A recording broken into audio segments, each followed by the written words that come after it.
আসসালামু আলাইকুম। রোজ কিচেনে তোমাদের সকলকে স্বাগত আরেকটি নতুন রেসিপি দেখার জন্য। ঘরে শুধু একটা ডিম আর একটি মোচা আছে, টেনশন নেই আপুরা। আজকে বানাবো এমন একটা রেসিপি জামাই বলবে রান্না করো প্রতিদিন। চলো রেসিপিটি দেখে নেওয়া যাক। আশা করি রেসিপিটি খুব ভালো লাগবে। আমি একটি মোচা নিয়েছি, আর মোচাটিকে আমি এইভাবে ছাড়িয়ে নিয়েছি, আর আমি অফ ক্যামেরায় ছাড়িয়ে নিয়েছি।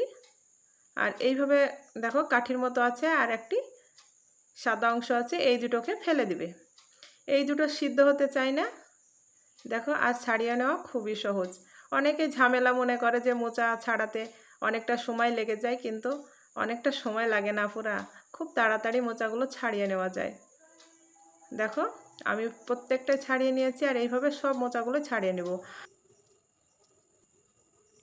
আর মোচার এই অংশটা ভিখে দিয়েছি, দেখো এইটা আমি কেটে নিচ্ছি। পাতলা পাতলা করে এইভাবে কেটে কুচি করে নেব। ডিম দিয়ে মোচা রান্নার এই রেসিপিটি আমার নানি আমাকে শিখিয়ে দিয়েছে। এইভাবে আমার নানির হাতের এই মোচা রান্নাটি করে খেয়ে দেখো, খেতে দুর্দান্ত লাগবে।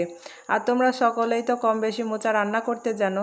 মুগ ডাল দিয়ে করেছো, কিংবা নিরামিষ, কিংবা মোচার ঘন্ট শুধু খেয়েছো, কিন্তু এইভাবে একবার ডিম দিয়ে কি মোচাটা রান্না করে খেয়েছো? যদি না খেয়ে থাকো অবশ্যই একবার বাড়িতে রান্না করে খেয়ে দেখো, গরম গরম ভাতের সঙ্গে দুর্দান্ত লাগবে। দেখো, মোচাটিকে ভালো করে আমি কুচিয়ে নিয়েছি, আর একটি বাটিতে পানি আর অল্প একটু হলুদ দিয়ে দিলাম, দিয়ে মোচাটাকে সঙ্গে সঙ্গে পানিতে ডুবিয়ে দিলাম। এইভাবে হলুদ পানিতে যদি দিয়ে দাও তাহলে মোচাটা কালো হবে না। আর আমি বাকিগুলোও এইভাবে ছোট্ট টুকরো করে কেটে নিচ্ছি। আশা করছি তোমরা দেখেই বুঝতে পারছো। আর পুরো রেসিপিটি দেখতে থাকো, আমি কিভাবে ডিম দিয়ে এই মোচাটি রান্না করে নিই। তোমরা যদি স্কিপ করে যাও তাহলে অনেক কিছু মিস করে যাবে, তাহলে কিন্তু তোমাদের এই মোচা রান্নাটি খেতে কিন্তু অসাধারণ হবে না। দেখো, সবগুলো কেটে নিয়েছি, আর আমি পানিতে এইভাবে 10 মিনিট ডুবিয়ে রেখে দেবো, তাহলে মোচার যে কষটা বেরিয়ে যাবে। আর দেখো, মোচাটাকে আমি সিদ্ধ করে নিব, এই জন্য সেজন্য একটি প্রেসার কুকার নিয়েছি। প্রেসার কুকারে আমি মোচাগুলো দিয়ে দিলাম। ভালো করে মোচাটাকে ধুয়ে নিবে, তারপরে প্রেসার কুকারে দিয়ে দিবে। দেখো, প্রেসার কুকারে দিয়ে আমি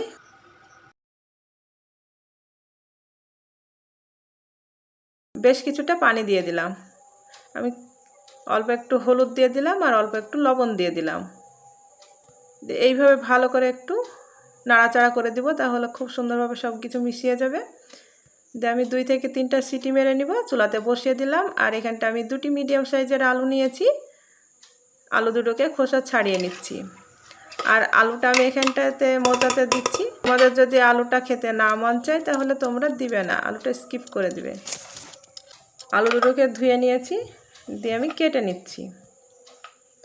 আর এইভাবে মোচার আলুটাকে ছোট কিউব করে কেটে নিতে হয়, তাহলে খুব সুন্দরভাবে সিদ্ধ হয়ে যায়। দেখো, আপনারা এইভাবে কেটে নেবে ছোট ছোট টুকরো করে, খুব বেশি বড় করবে না।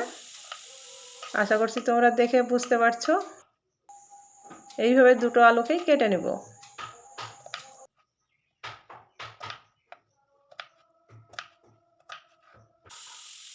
দেখো, আলুটা কেটে নিয়ে আমি পানিতে সঙ্গে সঙ্গে দিয়ে দিলাম, তাহলে আলুটা কালো হবে না। আলুর যে কষটা পানিতে বেরিয়ে যাবে। আর এখানটা আমি 2টি পেঁয়াজ নিয়েছি, আর পেঁয়াজগুলোকে এইভাবে টুকরো করে কেটে নিচ্ছি।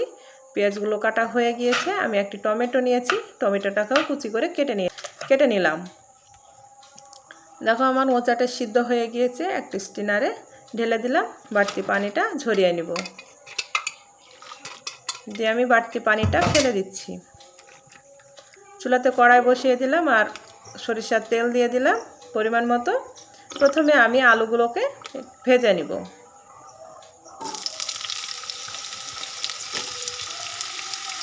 আমি হলুদ লবণ কিছুই দিচ্ছি না, শুধু আলুগুলোকে ভেজে তুলে নিব।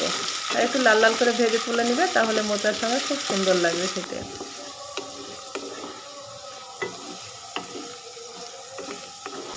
দেখো, আলুগুলো আমার ভাজা হয়ে গিয়েছে, তুলে নিচ্ছি।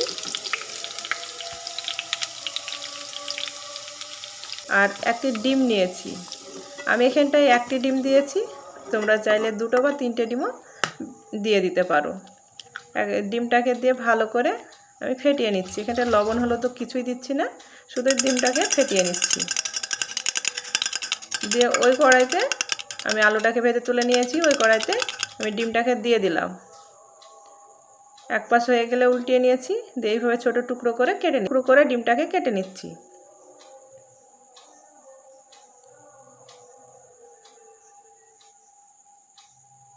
দেখো ডিমটাকে এইভাবে কেটে নিয়েছি, দিয়ে লাল লাল করে ভেজে নিচ্ছি। দেখো ডিমটা ভাজা হয়ে গিয়েছে, তুলে নিচ্ছি। ওই কড়াইতে আবারও একটু সরিষার তেল দিয়ে দিলাম, দুটি তেজপাত দিয়ে দিলাম, দুটি এলাচকে থেতো করে দিয়েছি, দুটো শুকনো লঙ্কা, কালো জিরে হাফ চা চামচ, দারুচিনি এক টুকরো, আর 3 থেকে 4টা লবঙ্গ। মশলাটাকে একটু নাড়াচাড়া করে ভেজে নিলাম। সুন্দর একটি মিষ্টি গন্ধ বের হলে আমি যে পেঁয়াজগুলো কুচি করে রেখেছিলাম সেই পেঁয়াজটা দিয়ে দিলাম, দিয়ে পেঁয়াজটাকে কিছুক্ষণ এইভাবে ভেজে নিলাম।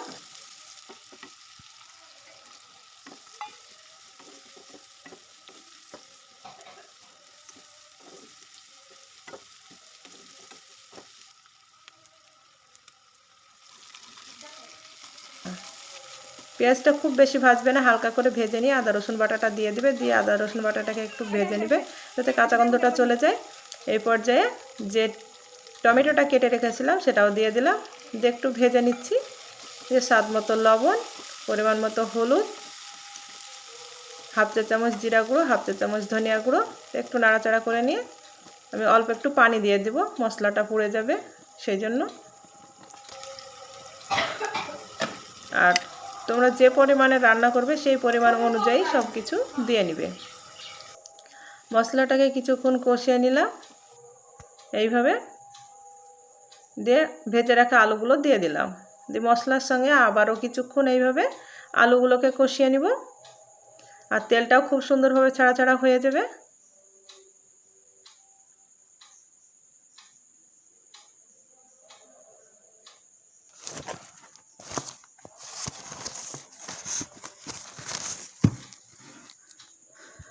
তোমরা অবশ্যই একবার বাড়িতে এইভাবে ডিম দিয়ে মোচাটাকে রান্না করে গরম গরম ভাতের সাথে খেয়ে দেখো, সত্যি বলছি খেতে অসাধারণ লাগবে।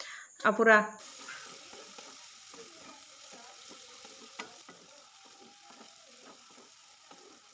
দেখো আমার আলুটা কষানো হয়ে গিয়েছে, এই পর্যায়ে মোচাটাকে ঢেলে দিলাম, দিয়ে মোচা আলু ভালো করে আবারও মিনিট 5 কষিয়ে নিব।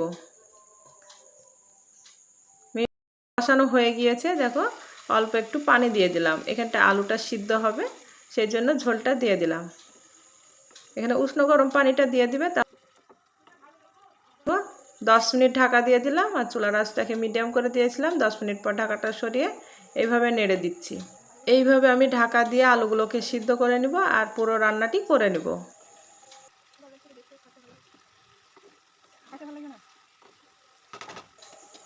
এই পর্যায়ে ভেজে রাখা ডিমটাকে দিয়ে দিলাম, দিয়ে মোচার সঙ্গে ভালো করে দেখো মিশিয়ে নিচ্ছি।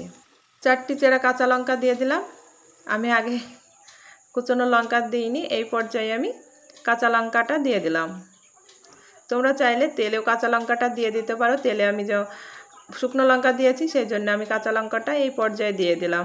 ভালো করে নাড়াচাড়া করে নিয়ে আবারও 10 মিনিট ঢাকা দিয়ে দিলাম, আর চুলার আঁচটাকে মিডিয়াম করে দিয়েছিলাম। 10 মিনিট পর ঢাকাটা সরিয়ে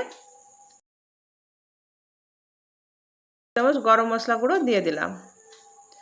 তোমরা চাইলে এখানটা 1 টেবিল চামচ ঘিও দিয়ে দিতে পারো, তাহলে খেতে কিন্তু অসাধারণ লাগবে। আপুরা গরম মশলাটা দিয়ে এইভাবে ভালো করে নাড়াচাড়া করে কিছুক্ষণ রান্না করে নিবে। চুলার আঁচটাকে বন্ধ করে নামিয়ে নিবে। দেখো চুলার আঁচটাকে বন্ধ করে নামিয়ে নিয়েছি। দেখো আপুরা কতটা সুন্দর লাগছে। তোমরা এইভাবে দেখলে তো আপুরা, মাত্র একটা ডিম দিয়ে কত মজার একটা পদ হয়ে গেল। গরম ভাতের সাথে খেয়ে দেখো, আর কিছু লাগবে না। আপু তোমার বাড়িতে মোচা কিভাবে রান্না করো? ডিম দাও নাকি চিংড়ি মাছ দিয়ে রান্না করো, না নিরামিষ রান্না করো? কমেন্টে জানিও। আর এই রেসিপিটি ভালো লাগলে অবশ্যই একটি লাইক করে দিও, আর রোজ কিচেনকে সাবস্ক্রাইব করে পাশে থেকো নতুন নতুন বুদ্ধির রান্না পেতে। আল্লাহ হাফেজ।